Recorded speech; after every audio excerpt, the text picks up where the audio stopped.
Today we're probing Girls Aloud superstar Cheryl Cole for answers.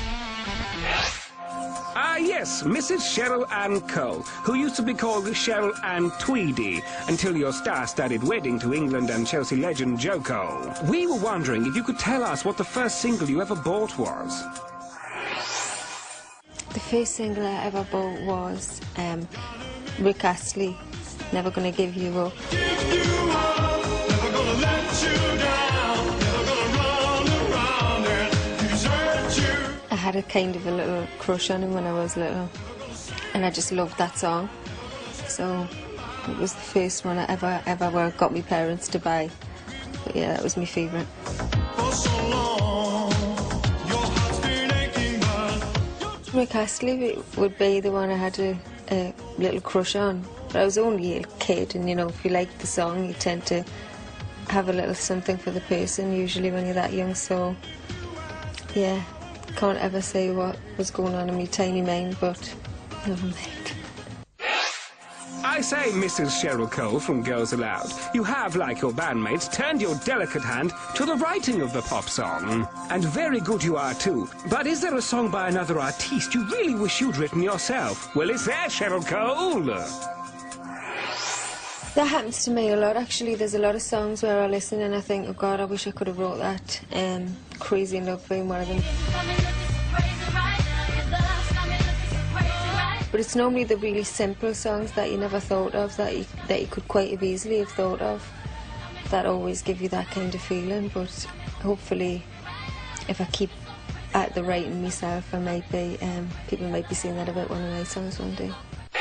One-time winner of the coveted Most Attractive Girl at the Metro Centre, Newcastle, Cheryl Cole, you have, as a member of the sensational Girls Aloud, made several classics and fairly economical pop videos. But what, Cheryl Cole, is your favourite pop music video, cheap or otherwise?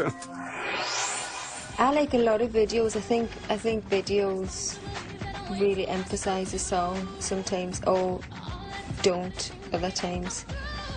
If the song's good enough to stand on its own, then it doesn't really matter. But I really, really love Destiny's Child, Can You Keep Up?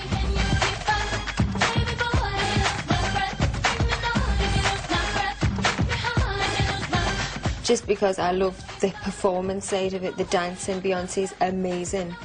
And yeah, it gets your heart pumping, it makes you want to dance like them. And I also love Me Against the Music, Britney, for the same reason. That little dance section in the corridor at the beginning just does it for me, and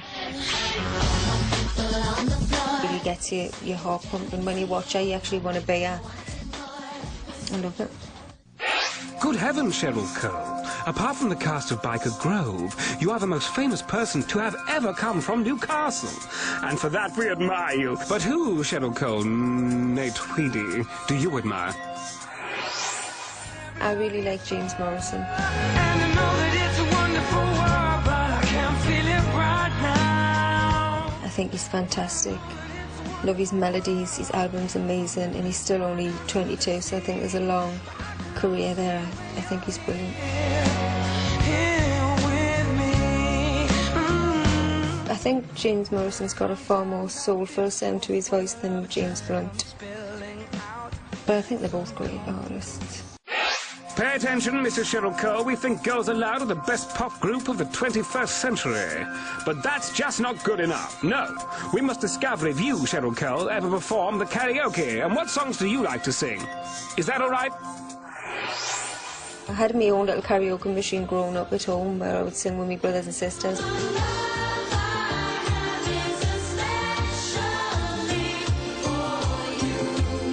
We would sing like Especially For You, Kylie Minogue, and I've got a tape actually of me singing, I think I'm about 4 or 5. Ah, yes, Cheryl Cole. To quote your well-loved #2 pop hit, Love Machine, you and your Girls Aloud bandmates would prefer to squeeze a day instead of negligee. That said, is there anyone in the pop music world who you consider to be a fashion icon? Please come clean.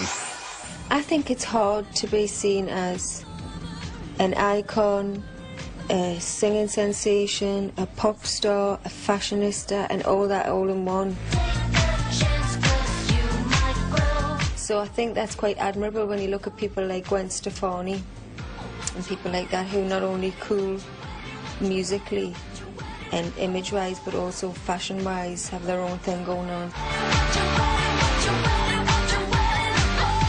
For me, fashion is probably like the least on my pile. I'm quite happy to go to the studio in my juicy tracksuit, and you know, I mean, I love dressing up, don't get us wrong, I love looking at fashion, things like that, but it's not a main priority of mine.